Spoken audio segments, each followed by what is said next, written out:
वऱ्हाड प्रांतात किंवा विदर्भातच जास्त प्रमाणात पिकवला जातो. यवतमाळ हा पांढऱ्या सोन्याचा जिल्हा आपल्याला माहीतच आहे.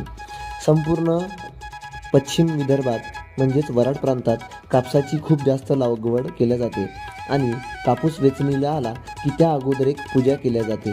त्याच पूजेचं नाव आहे सीतादही. परंतु हे नाव अपभ्रंशित आहे. प्रत्यक्षात ते नाव शीत आणि दही, कारण शीत आणि दही याची शिपळणी शेतामध्ये केल्या जाते.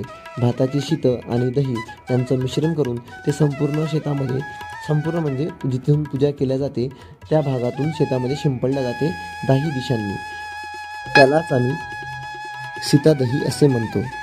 आता माझी आई ही पूजा कशा पद्धतीनं पार पाडते ते आपण बघूया. माझ्या आईने काही फुलं घरून आणलेली आहेत, तर काही रानफुलं ती गोळा करत आहेत. तिला विविध रंगाची, विविध प्रकारची फुलं रानामध्ये सापडलेली आहेत. ती काही पूजेकरिता पानंसुद्धा गोळा करताना आपल्याला दिसत आहे.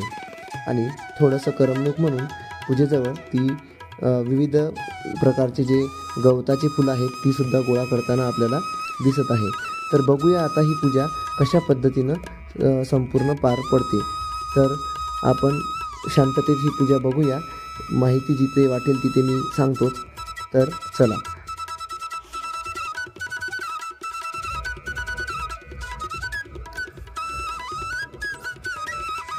नाना विविध प्रकारची फुलं माझ्या आईला इथे सापडलेली आहेत आणि घरूनसुद्धा तिने काही फुलं आणलेली आहेत.